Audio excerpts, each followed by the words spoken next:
নমস্কাৰ প্ৰিয় দৰ্শক সকলোকে স্বাগতম জনাইছো মই পাৰ্থ। প্ৰিয় দৰ্শক, আমাৰ সৈতে আজি এজন বিশেষ অতিথি সংযুক্ত হৈ আছে। ইতিমধ্যে শিৰোনাম দখল কৰিছে তেওঁ। যুগল তালুকদাৰ সুদূৰ মাৰ্কিন যুক্তৰাষ্ট্ৰৰ পৰা আমাৰ সৈতে সংযুক্ত হৈ আছে আৰু তেওঁ বহুকেইটা তেওঁৰ এচিভমেণ্ট আছে। তেওঁ সফল হৈছে নিজৰ খণ্ডত আৰু অতি সম্প্ৰতি তেওঁ মাৰ্কিন যুক্তৰাষ্ট্ৰৰ যিখন সংসদৰ যিকেইজন সদস্য, US কংগ্ৰেছৰ যিকেইজন মেম্বাৰ্ছ, ল মেকাৰ্ছ, সাংসদ, তেওঁলোকৰ সৈতে দেশখনৰ যি বিজ্ঞানৰ সৈতে জড়িত নীতি নিৰ্ধাৰণ কমিটিখন, সেই কমিটিখনত পৰামৰ্শ আগবঢ়ায়।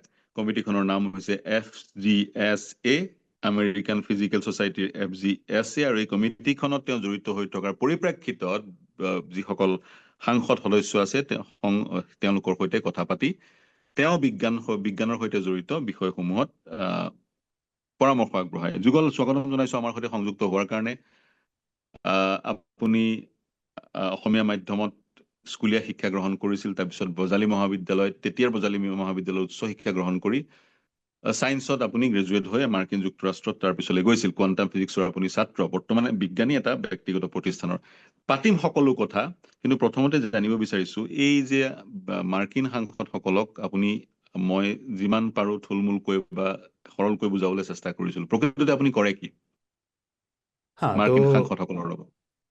বৰ্তমান মই আমেৰিকান ফিজিকেল ছ'চাইটি, যিটো পদাৰ্থ বিজ্ঞানৰ আটাইতকৈ ডাঙৰ অনুষ্ঠান পৃথিৱীত, তাতে এটা ইউনিট আছে যিটো আপুনি অলৰেডি ব্যাখ্যা কৰি দিছে, FGSA বুলি, যিটো ষ্টুডেণ্ট এফেয়াৰ্ছ আৰু মানে গৱেষণাৰ ক্ষেত্ৰত মানে ষ্টুডেণ্টবিলাকক কেনেকৈ মটিভেট কৰিব পাৰি, সেইটো দিশত মই বৰ্তমান চেয়াৰ হিচাপে নিৰ্বাচিত হৈছিলোঁ আৰু বৰ্তমান মোৰ কাৰ্যকাল আৰম্ভ হৈছে। আৰু সেই পৰিপ্ৰেক্ষিততে আমেৰিকান ফিজিকেল ছ'চাইটিৰ মানে ডাঙৰ দায়িত্ব এটা এই যে যাতে মানে আমেৰিকাত হওক বা আমেৰিকাৰ বাহিৰত হওক পদাৰ্থ বিজ্ঞানৰ ছাত্ৰ ছাত্ৰীসকলে যাতে বেছিকে ইনস্পায়াৰ হয় ভৱিষ্যতৰ গৱেষণাবোৰ কৰিবলৈ। আৰু তাৰ কাৰণে পলিটিচিয়ানবিলাকৰ লগতেও কানেক্টেড হোৱা বহুত প্ৰয়োজন, কাৰণ তেওঁলোকেই সেই পদাৰ্থ বিজ্ঞানৰ গৱেষণাৰ কাৰণে কিমান ধনৰ প্ৰয়োজন, কাৰণ গৱেষণা কৰিবলৈ পইচাৰ প্ৰয়োজন হয়। তো সেইকাৰণে তেওঁলোকে ডিচাইড কৰে যে এইখিনি গৱেষণাৰ কাৰণে কেনেধৰণে পইচা আহিব। সেইটো ইণ্ডিয়াতো হয়, অসমতো হয়, গতিকে গোটেই বাজেটৰ কথা থাকে। তাৰোপৰি বিভিন্ন ধৰণৰ কি হয় যে ভৱিষ্যতে আজিৰ পৰা 10 বছৰ পিছত কিছুমান বিশেষ গৱেষণা কৰিবলৈ, ফৰ এক্সাম্পল এতিয়াতো আমি আৰ্টিফিচিয়েল ইণ্টেলিজেঞ্চৰ কিবা কিবি দেখা পাই আছোঁ। তো তাৰ কাৰণে বহুত আগতে ইনভেষ্টমেণ্ট হৈছিলে, আজিৰ পৰা 10 বছৰ আগতে। তো কোৱাণ্টাম কম্পিউটিং বা কোৱাণ্টাম টেকন'লজিও, মানে কোৱাণ্টাম ফিজিক্সৰ যিটো নতুন জেনেৰেশ্যন অফ টেকন'লজি, তাৰ কাৰণেও যিটো ইনভেষ্টমেণ্ট মানে চৰকাৰৰ ফালৰ পৰাই হ'ব লাগিব, কাৰণ তাতে বহুত বেছি ধনৰ প্ৰয়োজন। সেইবিলাক বহুত এক্সপেঞ্চিভ ইনষ্ট্ৰুমেণ্ট হয়, বহুত ৱৰ্কফ'ৰ্চৰ প্ৰয়োজন হয়। তো সেইবিলাক কথা আমি মানে মনত ৰাখিয়ে আমেৰিকান ফিজিকেল ছ'চাইটিৰ তৰফৰ পৰা এইবাৰ আমি সংসদ ভৱন ভ্ৰমণ কৰিলোঁ, আৰু তাতে মোৰ ভাগত 6-7জন মান সাংসদ আছিলে। তাৰে উল্লেখ্য হৈছে মাৰ্ক কেলি এৰিজনাৰ সাংসদ হয়। তেখেত এষ্ট্ৰনাট আছিলে, তেখেত ইণ্টাৰনেশ্যনেল স্পেচ ষ্টেচনত বহু বছৰ আছিলে। তো তেওঁলোকৰ লগতে আমি কথা পাতিলোঁ, বহুত ইণ্টাৰেষ্ট দেখুৱালে যে ভৱিষ্যতে বিজ্ঞান আগুৱাই নিবলৈ আমেৰিকাই হয়তো বহুত মানে কি পদক্ষেপ ল'ব লাগিব, আৰু তাৰ ক্ষেত্ৰত গৱেষণাৰ উপৰিও যাতে মানে গোটেই পৃথিৱীতে মানে আমেৰিকাৰ পৰাও চাইণ্টিষ্ট গৈ বেলেগত কাম কৰক আৰু বাহিৰৰ পৰাও চাইণ্টিষ্টবোৰ আহি ইয়াতে কাম কৰক, কাৰণ বিজ্ঞানৰ একো বাউণ্ডৰী নাথাকে। মই এটা উদাহৰণ দিব খোজোঁ যে এতিয়া অসমতে আমাৰ পাঠশালাতে বহুত মানুহে লেচিক কৰে। লেচিক মানে চকুৰ যে অপাৰেশ্যন, মানে চকুৰ যে পাৱাৰটো যে ঠিক কৰিব পাৰি, সেই লেচিক 1987ত আৰম্ভ হৈছিলে, মানে কি মানুহৰ মাজলৈ যে কোটি কোটি মানুহে ইউজ কৰে। কিন্তু সেই লেচিকৰ যিটো মেইন গৱেষণা, সেইটো 1985ত ইয়াতে ডিপাৰ্টমেণ্ট অফ এনাৰ্জি আমেৰিকাত তেওঁলোকে স্পনচৰ কৰিছিলে কিবা লেজাৰ বিষয়ক এটা কিবা গৱেষণাৰ কাৰণে। তেতিয়া লেচিক বুলি গম পোৱা নাছিলে, কিন্তু 1985ত সেই গৱেষণাত পইচা দিয়াৰ কাৰণেই এই ভৱিষ্যত 1997 এতিয়ালৈ গোটেই পৃথিৱীতে কোটি কোটি মানুহে লেচিকৰ পৰা মানে সুবিধা পাইছে। তো আমাৰ উদ্দেশ্যটো তেনেকুৱা। উদ্দেশ্য তেনেকুৱা, বাউণ্ডাৰী বিজ্ঞান হওক বা সমাজ বিজ্ঞানেই হওক বা টেকন'লজি, প্ৰযুক্তিৰ কোনো বাউণ্ডাৰী সীমা নাথাকে। আমেৰিকাত যদি সেই প্ৰযুক্তিটো উদ্ভাৱন হৈছে, সেই প্ৰযুক্তিৰ সোৱাদ বা সেই প্ৰযুক্তিৰ সুফল সমগ্ৰ বিশ্বই ল'ব পাৰিব। কেৱল মাত্ৰ ব্যক্তিগত প্ৰতিষ্ঠানবোৰে সেই প্ৰযুক্তিৰ এটা দাম নিৰ্ধাৰণ কৰি দিয়ে। যি কি নহওক, মই এটা কথা সুধিব বিচাৰিম, য'ত আমাৰ ৰাজনৈতিক ব্যৱস্থা বা আমাৰ জনপ্ৰতিনিধিসকল সকলোৰে মই কথা কোৱা নাই, বুজন সংখ্যকে ধৰ্মান্ধতাৰ বলি হৈছে, তাত এষ্ট্ৰনাটো গৈ জনপ্ৰতিনিধি হৈছে। যি কি নহওক, সেই জনপ্ৰতিনিধিসকলৰ সৈতে হায়াৰ ছায়েন্সৰ বিষয়বোৰ আলোচনা কৰাৰ ক্ষেত্ৰত কিমান সুচল ব্যৱস্থাটো উদাহৰণস্বৰূপে ইয়াত যদি বিজ্ঞানৰ নীতি নিৰ্ধাৰণ আমাৰ দেশত বিজ্ঞানৰ নীতি নিৰ্ধাৰণ কোনে কৰে বিউৰক্ৰেচিয়ে কৰে বা খুব বেছি সায়েন্স এণ্ড টেকনলজি মিনিষ্টাৰজন ইনভলভ হ'ব পাৰে আদাৰৱাইজ বিউৰক্ৰেচিয়ে কৰে নহবা উচ্চ শিক্ষাৰ প্ৰতিষ্ঠানবোৰৰ মুৰব্বীসকলে কৰে গতিকে আপোনালোকে গৱেষক হিচাপে বিজ্ঞানী হিচাপে পোনপটীয়াকৈ জনপ্ৰতিনিধিৰ সৈতে আলোচনা কৰাৰ বিষয়টো তাত কিদৰে গোটেই প্ৰক্ৰিয়াটো আগবাঢ়ে তাৰ পৰা আমিও এটা এটা অনুপ্ৰেৰণা লোৱাৰ অৱকাশ আছে ইয়াতে চিষ্টেমটো বহুত ফ্ললেছ হয় ফ্ললেছ মানে ইজি হয় তাৰ অৰ্থটো এই যে ইয়াতে তেনেকৈ APSৰ আছে তেওঁলোকৰ এটা গভৰ্ণমেণ্ট টীম থাকে আৰু সেই টীমৰ আণ্ডাৰত বহুতকেইটা আমাৰ নিচিনা বহুত গৱেষক থাকে তো সেইটো ক্ষেত্ৰত কি হয় আমি তেনেকৈ ৰিচ আউট কৰিব পাৰোঁ বা কণ্টেক্ট কৰিব পাৰোঁ সেই সাংসদসকলক তেওঁলোকৰ টীম থাকে তো মানে অসমতো আছে ইণ্ডিয়াতো আছে এইটো চেইম যে বিধায়কৰ লগতো আৰু বেলেগ এটা টীম থাকে তো সেই টীমবিলাকে কি কৰে তাতে ছায়েন্সৰ মানুহো থাকে যে তেওঁলোকে বুজি পায় যে এইখিনি বস্তু এনেকৈ কৰিব লাগে এইখিনি বস্তু এনেকৈ কৰিব লাগে তো বেছিভাগ আলোচনা তেওঁলোকৰ লগত হয় তো তেওঁলোকে এইবিলাক কথা বুজি পায় তেওঁলোকে নোট লয় তাৰপিছত তেওঁলোকে সাংসদৰ লগত কথা পাতে এতিয়া সাংসদজনে যদি বিজ্ঞানৰ কথা ভালকে বুজি পায় তেতিয়া অলপ বেছি ইজি হৈ যায় যে অ'কে হয় তেতিয়া হয় ইম্পৰ্টেঞ্চখিনি গম পোৱা যায় যে ইয়াৰ পৰা এনেকুৱা হয় ইয়াৰ পৰা তেনেকুৱা হয় তো মানে গৱেষণাৰ কথা যদি অলপ ভালকে বুজি পায় এইটো ইজি হয় আৰু ইয়াতে তেনেকুৱা ধৰণৰ বহুত মানুহ আছে মই যিমান ক্ষেত্ৰত দেখিছিলোঁ এইবাৰ মই 6-7জন মানুহৰ লগত কথা পাতিলোঁ তেওঁলোকে বহুত ভালকে গম পায় আৰু তেওঁলোকৰ যিবিলাক প্ৰশ্ন সুধিছিলে মই ইমান এক্সপেক্ট কৰা নাছিলোঁ যে ইমান ডিটেইল প্ৰশ্ন সুধিব ফৰ এক্সাম্পল মোক সুধিছিলে যে আৰ্টিফিচিয়েল ইণ্টেলিজেঞ্চ বৰ্তমান আছে আমি ChatGPT ইউজ কৰোঁ ক্লাউড ইউজ কৰোঁ সেইটো অসমতো ইউজ কৰে আমাৰ মেডিকেল গাঁৱতো ইউজ কৰে হয় মই ইয়াতে ইউজ কৰি আছোঁ কিন্তু তাৰ বেকগ্ৰাউণ্ডত দুদিন পিছত হয়তো সেইখিনি বস্তু ডিমাণ্ড মিট কৰিব নোৱাৰিব আজিকালি যেনেকৈ মানে কি আগৰ দিনত 10 kbps মই ডাউনলোড কৰা আছিলোঁ চিনেমা ডাউনলোড কৰা হওক বা কিবা কিতাপ ডাউনলোড কৰা হওক আজিকালি 10 kbps হ'লে নচলে আজিকালি বহুত বেছি উম। পাৱাৰ লাগে তো AI কাৰণে ভৱিষ্যতে আৰু কি টেকনলজি আহিব যাতে AI আৰু বেছি পাৱাৰফুল হ'ব পাৰে তেনেকুৱা ধৰণৰ প্ৰশ্ন তেওঁলোকে সুধিছিলে আৰু বহুত ডিটেইলত সুধিছিলে তো তাৰ অৰ্থটো কি যে তেওঁলোকে বহুত পঢ়া শুনা কৰিছে এই বিষয়ে আৰু নিজকে বহুত অৱগত কৰি ৰাখিছে সেইটো মোৰ বৰ ভাল লাগিলে যে এটলিষ্ট কি মানুহে এপ্ৰিচিয়েট কৰে যে গৱেষকবিলাকে কি কৰি আছে আমাৰ কথা শুনিছে I am pretty sure Indian পাৰ্লিয়ামেণ্টতো তেনেকুৱা বহুত মানুহ আছে মই গম ব্যৱস্থা পাওঁ যে থাকিব হয় থাকিবই হয় বেচিকেলি কি হয় টেকনলজিত গুৰুত্ব দিয়া হয় কিন্তু হায়াৰ চায়েন্সেছ বা পিয়ৰ চায়েন্সত যি ধৰণে গুৰুত্ব দিব লাগে সেই গুৰুত্ব কম এতিয়া মই আপোনাৰ শিক্ষা জীৱনৰ কথা লৈ আহোঁ অসমৰ জীৱন পৰিক্ৰমাৰ কথা লৈ আহোঁ আপুনি যিটো নোট মোক প্ৰভাইড কৰিছিল তাত আপুনি লিখিছে আপুনি ষ্টেণ্ড কৰিছিলে প্ৰথম স্থান লাভ কৰিছিলে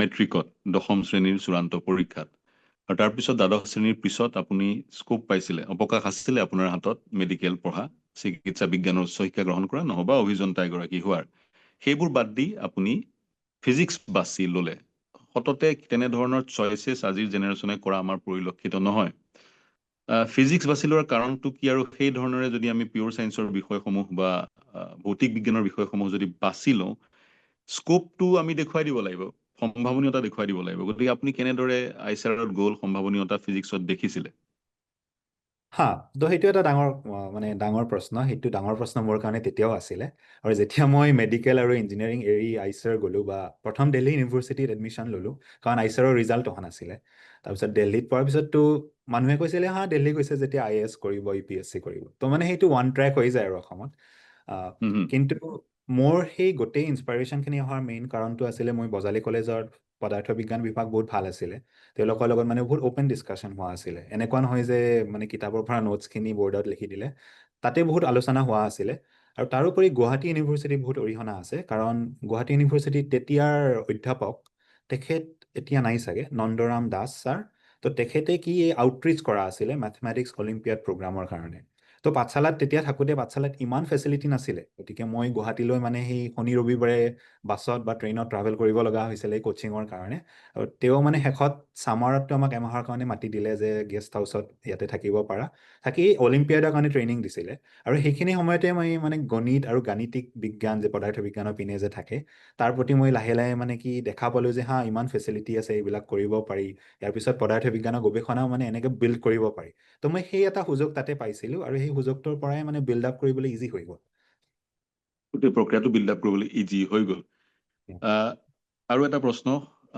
সেইটো প্ৰশ্ন মোৰ মনলৈ আহিছিল বা সততে সফল যিসকল ব্যক্তি অসমৰ যিসকল সফল ব্যক্তি বিশ্বৰ বিভিন্ন প্ৰান্তত তেওঁলোকে বিভিন্ন কাম কৰি আছে ছাকচেছফুলি তেওঁলোকক সেইটো সোধোৱে বিশেষকৈ মিডিয়ামটো শংকৰদেৱ শিশু নিকেতনত আপুনি স্কুলীয়া শিক্ষা গ্ৰহণ কৰিছিল, তাৰপিছত বজালী মহাবিদ্যালয়, তাৰপিছত আইচাৰ, তাৰপিছত আমেৰিকা যুক্তৰাষ্ট্ৰ, দুখন বিশ্ববিদ্যালয়। এতিয়া ক'ৰবাত পুনেত নতুবা আমেৰিকা যুক্তৰাষ্ট্ৰত অসমীয়া মাধ্যমত স্কুলীয়া শিক্ষা গ্ৰহণ কৰাৰ কাৰণে আপোনাৰ এই যাত্ৰাত ক'ৰবাত বাধাৰ সৃষ্টি হৈছিল নেকি? আহ, বাধা বুলি ক'ব নোখোজো, কিন্তু চেলেঞ্জটো আহে। এতিয়া মই হয়তো গুৱাহাটীত পঢ়িলে, ডাঙৰ কলেজত পঢ়িলে বা ডাঙৰ প্ৰাইভেট স্কুলত পঢ়িলে হয়তো মোৰ ইংৰাজী মানে প্ৰথম মানে গ্ৰেড 1-ৰ পৰাই ভাল হ'লহেঁতেন বা অংকুৰ মুকুল শ্ৰেণীৰ পৰাই ভাল হ'লহেঁতেন। কিন্তু কথাটো কি হয় যে মিডিয়ামটো একো প্ৰব্লেম নিদিয়ে, কাৰণ আমি যিমান দিন হ'লে আমাৰ চিন্তাখিনি মাতৃভাষাতে হয়। এতিয়াও মানে মই যদি ক'ৰবাত উজুতি খাওঁ, হয়তো মই মানে মাতৃভাষাতে মোৰ মুখৰ পৰা হয়তো মোৰ দুখটো ওলাই আহিব, তেনেকুৱা ধৰণৰ হয়। কথাটো। ত' বেচিকেলি কি হয় যে ইংৰাজী বহুত প্ৰয়োজন বৰ্তমান সময়ত, এইটো আমি মানিবই লাগিব, সকলো ক্ষেত্ৰতে ইংৰাজী লাগে। কিন্তু এনেকুৱা নহয় যে আমি গোটেই সময়খিনি ইংৰাজীতে কথা পাতি থাকিব লাগিব। কাৰণ অকল ময়ে নহয়, তেনেকুৱা আমাৰ কাষৰ দেশত চাইনাৰ পৰা বহুত মানুহে এনেকুৱা মই লগ পাইছোঁ, যেতিয়া আমেৰিকাত PhD কৰিবলৈ আহে ভালকে ইংৰাজী ক'ব নোৱাৰে। আমি ভাৰতৰ পৰা আহিলেতো আমাৰ ইংৰাজী এক্সপ'জাৰ বহুত ভাল হয়, তাৰপিছতো তেওঁলোকে ভাল গৱেষণা কৰে, তাৰপিছতো ইংৰাজী পিক আপ কৰিলে। গতিকে ভাষা শিকাটো ইমান ডাঙৰ কথা নহয়, মানে কি প্ৰথম গৱেষণা জ্ঞানখিনি লাগে, কথা বুজিব লাগে। পিছত অকণমান চেলেঞ্জ আহিব পাৰে হয়তো, যে মই আইচাৰ পুনে যাওঁতে প্ৰথম ইংৰাজী ক'বলৈ অসুবিধা পাইছিলোঁ, কাৰণ মই অসমীয়াত কথা কোৱা মানুহ আগৰ পৰা। কিন্তু 2-3 মাহত এইবিলাক ঠিক হৈ যায়, তো একো অসুবিধা নহয় মোৰ ফালৰ পৰা। মই যিখিনি সৰু এক্সপেক্ট, সৰু কথা আৰু সৰু কথা। আহ, হয়, সেইবোৰ সৰু কথা, এইবোৰ কোপ আপ কৰি ল'ব পাৰি। সেই বিষয়বোৰতে মাধ্যম কি হ'ব লাগিব, সেই বিষয়বোৰত আমি আলোচনা কৰি সময় নষ্ট কৰোঁ, কিন্তু নিজৰ মাতৃভাষাটো ভালকৈ জনাটো কাম্য, সকলোৱে জানিব লাগে। এতিয়া জানিব বিচাৰিম আপোনাৰ যিটো ব্যক্তিগত প্ৰতিষ্ঠান, আপুনি PhD কৰিলে, পোষ্ট PhD কৰিলে, ব্যক্তিগত প্ৰতিষ্ঠানটোত আপুনি কি কাম কৰে, যিটো কামৰ যোগেদি মানৱ জাতি উপকৃত হয়? হা, তো মই এই ব্যক্তিগত প্ৰতিষ্ঠান যিটো চিগেলটি টেকন'লজি বুলি কয়, এইটো মই 3 মাহমান আগতে জইন কৰিলোঁ। তো ইয়াতে মোৰ কাম হৈছে পদাৰ্থ বিজ্ঞানী হিচাপে গৱেষণা কৰা, আৰু তাৰ ডিটেইলছটো কি হৈছে যে বৰ্তমান যুগত কোৱাণ্টাম কম্পিউটিং মানে কোৱাণ্টাম ফিজিক্সৰ যিটো নতুন ৰিভলিউশ্যন বুলি কয়। কোৱাণ্টাম ফিজিক্স শ্ৰডিঞ্জাৰ হতে 1915 মানত মানে থিয়ৰীবিলাক উলিয়াইছিলে, কিন্তু তাৰ পৰা এপ্লিকেশ্যন হ'বলৈ মানে সঁচাকে পাৱাৰফুল মানে কোৱাণ্টাম কম্পিউটাৰ বনাবলৈ এতিয়ালৈকে সময় লাগিলে। তো আমাৰ গ'লটো হৈছে কি, যে আমি এটা এনেকুৱা কোৱাণ্টাম কম্পিউটাৰ বনাই ওলোৱা যাৰ ফলত যাতে বিভিন্ন ধৰণৰ, যাতে AI ইনফ্ৰাষ্ট্ৰাকচাৰটো আমি ফাষ্ট ট্ৰেক কৰিব পাৰোঁ, হেল্থ কেয়াৰত আনিব পাৰোঁ, বা এপ্লিকেশ্যন আনিব পাৰোঁ, বায়'মেডিকেলৰ চেন্সিং, এইবিলাক ধৰণৰ কিবা কিবি এপ্লিকেশ্যন আনিব পাৰোঁ। এইটো বহুত নতুন ফিল্ড হয়, ইয়াতে বহুত পদাৰ্থ বিজ্ঞান হয়। কাৰণ ইয়াতে আমি এতিয়ালৈকে গমকেই নাপাওঁ যে কিমান পাৱাৰ আছে, বা তাৰ কাৰণে বহুত গৱেষণাৰ প্ৰয়োজন হয়। তো মই বৰ্তমান পোহৰ আৰু পৰমাণুৱে কেনেকৈ মানে কি ইণ্টাৰেক্ট কৰে, সেইবিলাক গৱেষণা কৰি আছোঁ, যদি মই মানে সহজ অৰ্থত ক'বলৈ যাওঁ।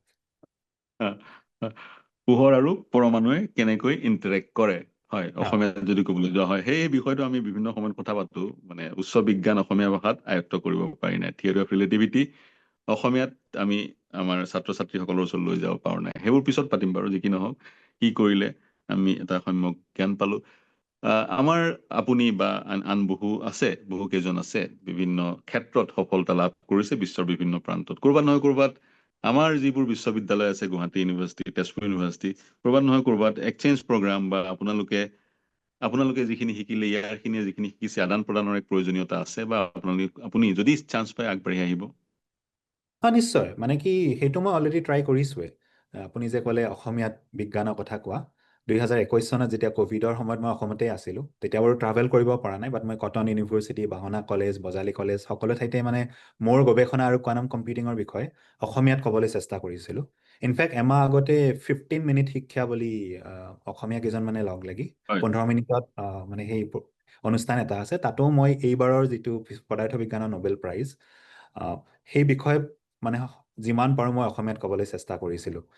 আৰু যদি মানে সুবিধা থাকে, অফক'ৰ্ছ এইটো মই সদায় চেষ্টা কৰোঁ যে অসমৰ পৰা যিমান ল'ৰা ছোৱালী পদাৰ্থ বিজ্ঞান কৰক, বা পদাৰ্থ বিজ্ঞান নহয়, মই বায়াছ হ'ব নোখোজোঁ, পিয়'ৰ ছায়েন্সত বেছি মানুহ ওলাই আহক। কাৰণ আমাৰ আশে পাশে থকা বহুত ৰাজ্যৰ পৰা পদাৰ্থ বিজ্ঞান, বায়'লজি হওক বা ৰসায়ন বিজ্ঞানত বহুত মানুহে গৱেষণা কৰি আছে।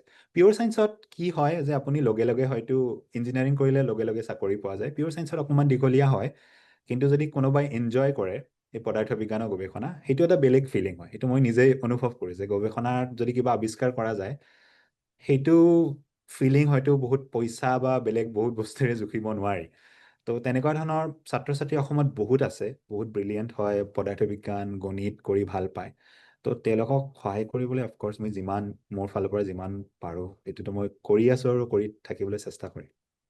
হয়, আমাৰ এই ইণ্টাৰভিউৰ যোগেদিও আমাক যিসকলে চাই আছে তেওঁলোকেও অনুপ্ৰাণিত হ'ব বা আপোনাৰ সৈতে যোগাযোগ স্থাপন কৰিবলৈ চেষ্টা কৰিব।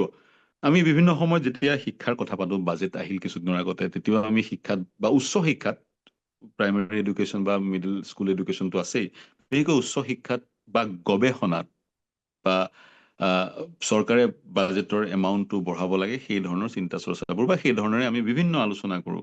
উচ্চ শিক্ষাত আৰু গৱেষণাত চৰকাৰে নিজৰ বাজেট বঢ়াব লাগে বা তাৰ সমান্তৰালে বিশেষকৈ গৱেষণাৰ খণ্ডত ব্যক্তিগত প্ৰতিষ্ঠান সোমাই পৰিব লাগে মাৰ্কিন যুক্তৰাষ্ট্ৰৰ নিচিনা। গতিকে তেনেকুৱা এটা সফল যদি আমি ৰাজ্যৰ ভিত্তিতে এটা সফল মডেল এটা আমি তৈয়াৰ কৰি ল'ব পাৰোঁ বা পৰাৰ প্ৰয়োজনীয়তাও আছে, কেনেকৈ আগবাঢ়িব লাগিব? ইক'চিষ্টেমটো বহুত প্ৰয়োজন হয়। তো প্ৰথম কথাটো হৈছে কি, বৰ্তমানটো ছেমিকণ্ডাক্টৰৰ ক্ষেত্ৰত এটলিষ্ট মানে কি নগাঁৱৰ আশে-পাশে চাগে মৰিগাঁৱত যিটো পদক্ষেপ লৈছে সেইটো এটা ভাল জাগিৰোড, হয়, এই হয়, পেপাৰ মিলৰ সেইটোত লৈছে চাগে। হয়, তো তাতে ছেমিকণ্ডাক্টৰ যিটো সেইটো এটা ভাল পদক্ষেপ, কিন্তু এই এটাৰ পৰা নহয়। কথাটো হৈছে যিকোনো ঠাইতে মানে প্ৰযুক্তি হওক বা বিজ্ঞান হওক, প্ৰযুক্তি মানে কেৱল AI নহয়, আপুনি হেল্থ কেয়াৰতো যদি চায় বহুত কিবা হয়, কিবি গৱেষণাৰ প্ৰয়োজন হয়।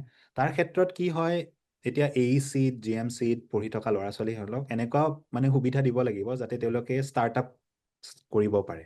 হয়তো AECৰ পৰা সৰু সুৰা ষ্টাৰ্টআপ ওলায়, কিন্তু এই ডাঙৰ ক্ষেত্ৰত হ'লে চৰকাৰে বহুত পদক্ষেপ ল'ব লাগিব যে ইক'চিষ্টেম এটা বনায় যাতে ল'ৰা ছোৱালীসকলৰ মানে কি সাহস থাকে যে আমি এইটো কাম কৰি লৈ যদি আমি চৰকাৰৰ ওচৰলৈ যাওঁ আমি কিছু ছাপৰ্ট পাম।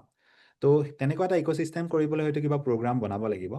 তাৰ আগতে মোৰ হিচাপত কি হ'ব যে যিকোনো পদাৰ্থ বিজ্ঞান হওক বা ৰসায়ন বিজ্ঞান হওক, এই ইউনিভাৰ্চিটিবিলাকক লগ লগাই এটা ইক'চিষ্টেম বনাব লাগে। এনেকুৱা হ'ব নালাগে যে IIT গুৱাহাটীৰ মানুহবিলাকে গুৱাহাটী ইউনিভাৰ্চিটিৰ লগত কথা নাপাতে, গুৱাহাটী ইউনিভাৰ্চিটিৰ মানুহবিলাকে ভট্টদ্বীপ ইউনিভাৰ্চিটিৰ লগত কথা নাপাতে। কাৰণ ইয়াতে কি হয়, আমেৰিকা যুক্তৰাষ্ট্ৰত বৰ্তমান কোৱাণ্টাম ছায়েন্সৰ কাৰণে কি কৰিছে, বিভিন্ন ধৰণৰ নেশ্যনেল লেব আছে। ওক ৰিজ নেশ্যনেল লেব, লছ আলামছতে পৰমাণু যিটো এটমিক বম্ব আছিলে তাতে বনাইছিলে। তো এইবিলাক গোটেইবিলাক লগ লাগি তেওঁলোকে কোৱাণ্টাম ছায়েন্স চেণ্টাৰ বুলি এটা মানে উমৈহতীয়া এটা অনুষ্ঠান বনাই দিছে, যাতে এইটো নেশ্যনেল লেবৰ মানুহে তেওঁলোকৰ লগত কথা পাতে। কাৰণ বিজ্ঞানৰ ক্ষেত্ৰত এনেকুৱা নহয় যে কোনোবাই কোনোবা চুকত বহি, আইনষ্টাইনৰ সময়ত হৈছিলে যে পিয়ন হিচাপে এটা অফিচৰ চুকত বহি কিবা আৱিষ্কাৰ কৰিছিলে। আজিকালি যুগত সেইটো নহয়। গতিকে কলাবৰেটিভ মাইণ্ডছেটৰ কাৰণে হয়তো অসম চৰকাৰে বহুত কিবা কিবি কৰিব পাৰে। ছাত্ৰ ছাত্ৰীসকলৰ কাৰণে ছামাৰ টাইমত IIT গুৱাহাটীত কেম্প খোলাব পাৰে, সেইটো নিজে ইনিচিয়েটিভ ল'ব পাৰে, বা গুৱাহাটী ইউনিভাৰ্চিটিত কেম্প খোলাব পাৰে। কাৰণ এই ইনভেষ্টমেণ্টবিলাক যে হয় এতিয়া হয়, মানে পিয়'ৰ ছায়েন্সৰ ইনভেষ্টমেণ্ট এতিয়া হ'লে 10 বছৰ পিছত তাৰ ফল পোৱা যায়। তাৰ ডাঙৰ উদাহৰণ হৈছে চাইনা আজি কোৱাণ্টাম ছায়েন্সৰ ক্ষেত্ৰত হয়তো আমেৰিকাতকৈ আগবঢ়া, কাৰণ তেওঁলোকৰ ইনভেষ্টমেণ্ট আজিৰ পৰা 15 বছৰ আগতে আৰম্ভ হৈছিলে। পিয়'ৰ ছায়েন্সত সময় লাগে, কিন্তু যেতিয়া ইফেক্টবোৰ আহিবলৈ ধৰে তেতিয়া কৰিবলৈ ধৰিলে বহুত লেট হৈ যায়। হৈ যায়। পিয়'ৰ ছায়েন্সত ইনভেষ্টমেণ্ট কৰাটো খুবেই প্ৰয়োজন, আৰু চাইনাৰ আপুনি উদাহৰণটো ইতিমধ্যে দিলে। IITৰ কথাটো উল্লেখ কৰিলে, IITৰ যেতিয়াই মই ফেকাল্টি পাওঁ তেওঁলোকক ইণ্টাৰভিউ কৰোঁ, মোৰ নিজৰ উপলব্ধি তেওঁলোকক কওঁ যে অসমত IITখন আছে যেন ক'ৰবাত নহয় ক'ৰবাত তেওঁলোকে ইন আইচলেশ্যন বিক্ষিপ্তভাৱে কাম কৰি আছে। কেম্পাছত কি কৰি আছে বা ক'ত কি চলি আছে তাৰ বিষয়ে সবিশেষ তেওঁলোকে অসমৰ ৰাইজক অৱগত নকৰাৰ এক অভিযোগ বিভিন্ন সময়ত উপলব্ধি হয়। তেওঁলোকক সেই বিষয়ে আমি অৱগত কৰোঁ। যি কি নহওক, এইটো অন্য বিষয়। কিন্তু এটা কথা শেষৰটো চাগৈ মোৰ প্ৰশ্ন, মই বৰ দীঘলীয়া কৰিব বিচৰা নাই, আপোনাৰ ব্যস্ত কৰ্মসূচী। যিসকলে চান্স পাইছিল বা নাই পোৱা বেলেগ কথা, ইঞ্জিনিয়াৰিঙত চান্স পালে বা পায়ো নাযাব পাৰে বা মেডিকেলত জইন নকৰিব পাৰে, যিসকলে ফিজিক্সত মেজৰ লৈ অনাৰ্ছ লৈ পঢ়ি আছে, ফিজিক্স আৰু মেথমেটিক্সত, থিয়ৰিটিকেল ফিজিক্সত নিজৰ কেৰিয়াৰ বনাবলৈ, উচ্চ শিক্ষা গ্ৰহণ কৰিবলৈ আপুনি একজেক্টলি কি পৰামৰ্শ দিব? কি আহ, বাৰ্তা আপোনাৰ? তো মোৰ এতিয়া গৱেষণা কৰিবলৈ যদি মন আছে, সকলোৱে এটা মানে ষ্টেপ ওপৰত ভাবিব লাগিব। এতিয়া কোনোবাই যদি ভট্টদ্বীপ ইউনিভাৰ্চিটিত পঢ়ি আছে বৰ্তমান সময়ত, ভট্টদ্বীপ ইউনিভাৰ্চিটি বাৰু মোৰ ঘৰৰ কাষতে হয়, তো মোৰ পাৰ্চনেল কানেকশ্যন আছে। তো তাতে যদি পঢ়ি আছে তেতিয়া কি হ'ব, তেওঁলোকে তাতে সোমাই থাকিলেই নহ'ব। এতিয়া কৰ্চৰ হৈ থকা সময়খিনিত, ছেমিষ্টাৰৰ সময়খিনিততো বাৰু ওলাই আহিব নোৱাৰে। সেই ছামাৰৰ যিটো গেপ থাকে বা উইণ্টাৰৰ যিটো গেপ থাকে, এই ডিচেম্বৰ মাহত বা জুলাই মাহত, সেইখিনি সময়ত তেওঁলোকে ইণ্টাৰ্ণশ্বিপৰ কাৰণে এপ্লাই কৰাটো বহুত প্ৰয়োজন হয়তো IIT গুৱাহাটীত কৰিব পাৰে বা মোৰ হিচাপতো বাহিৰত কৰিব লাগে যে অসমৰ বাহিৰত কৰিব লাগে আৰু তেনেকুৱা বহুত ফেচিলিটি আছে প্ৰফেচৰবিলাকক ইমেইল কৰিব পাৰে আৰু গোটেই ইনষ্টিটিউটবিলাকেই তেনেকুৱা মানে ফ্ৰীতে ৰাখি তাতে গৱেষণা কৰিবলৈ সুবিধা দিয়ে বাহিৰত অসম মানে অসমীয়া ল'ৰা ছোৱালী যায় বাট মোৰ হিচাপত সংখ্যাটো বহুত কম বিশেষকৈ ছামাৰ ইণ্টাৰ্ণশ্বিপ বা উইণ্টাৰ ইণ্টাৰ্ণশ্বিপৰ কাৰণে তো মোৰ হিচাপত তেওঁলোকে এতিয়াৰ পৰাই ৰিচ আউট কৰিব লাগে প্ৰফেচৰবিলাকত বাহিৰত কাম কৰি থকা তেওঁলোকৰ যিখিনি মানে ইণ্টাৰেষ্ট আছে সেইটো হিচাপত আৰু আই এম প্ৰিটি চিয়'ৰ কি তেনেকুৱা ধৰণৰ সুবিধা বহুত ওলাই পৰে কিন্তু কথাটো হৈছে ইনিচিয়েটিভটো নিজৰ ফালৰ পৰা আহিব লাগিব কিছুমান ক্ষেত্ৰত এতিয়া তাতে চৰকাৰে হেল্প কৰিব পাৰে হয়তো কিছুমান অসমৰ পৰা বাহিৰলৈ উলিয়াই নিয়া কিবা মানে পদক্ষেপ ল'ব পাৰে যে এইটো মানে 3 মাহৰ কাৰণে আমি 15জন ছাত্ৰক IISc বেংগলোৰত লৈ যাম তাৰ কাৰণে হয়তো কলেজবিলাকে নিজে ৰেকমেণ্ড কৰিব পাৰে যে আমাৰ ইজন ছাত্ৰ ভাল হয় তাক তেখেতক মানে কি লৈ যাব পাৰে তো মোৰ হিচাপত ইমানো খৰচ নহয় অসম চৰকাৰৰ যিমান বাজেট তো সেইবিলাকত ভাবলৈ গ'লে এজন ল'ৰা ছোৱালীৰ নামত বৰ বেছি 50,000 মান বা তাতকৈও কম খৰচ হ'ব গতিকে ইমানো খৰচ নহয় পইচাটো প্ৰব্লেম নহয় যিটো মানসিকতা সেই পদক্ষেপ লোৱা যিটো মানে সাহস বা ইণ্টাৰেষ্ট সেইটোহে ডাঙৰ কথা এইটোৱে ডাঙৰ কথা মই এটা জাজমেণ্টেল অপিনিয়ন IITৰ ক্ষেত্ৰত দিলোঁ হয়তো এটা পৰ্যায়লৈকে সত্য হ'ব পাৰে কিন্তু এখন ধেমাজিৰ এখন কলেজে নিজাববীয়াকেও IITক মিল কৰিব পাৰে বা তেওঁলোকক এপ্ৰ'চ কৰিব পাৰে যদিহে তেওঁলোকৰ ছাত্ৰ ছাত্ৰীসকলে যিহেতু আপুনি ইণ্টাৰ্ণশ্বিপৰ কথা ক'লে IITত যদি কৰাৰ গুৱাহাটী IITত কৰাটো তেওঁলোকৰ কাৰণে সহজ হৈ পৰে ডিষ্টেঞ্চৰ কাৰণে গতিকে সেয়া কৰিব পাৰে গতিকে সেয়া আছিলে যুগল তালুকদাৰ আমাৰ সৈতে সংযুক্ত হোৱাৰ কাৰণে অশেষ ধন্যবাদ জ্ঞাপন কৰিছোঁ তেওঁ যিখিনি কথা ক'লে সেইখিনি কথাই নিঃসন্দেহে আমাৰ যুৱ প্ৰজন্মক অনুপ্ৰাণিত কৰিব তেওঁলোকে নিজৰ অনাগত সময়ত ভৱিষ্যতৰ বাট প্ৰশস্ত কৰোঁতে সহায় হ'ব ধন্যবাদ যুগল আপোনাৰ মোৰ সৈতে সংযুক্ত হোৱাৰ কাৰণে থেংক ইউ আপুনি বিচৰা বাতৰি পাব কেৱল নিউজ 18 এপত নিউজ 18 এপ ডাউনলোড কৰিবলৈ স্কেন কৰক এই QR কোড গুগল প্লে ষ্টৰতো পাব এই নিউজ 18 এপ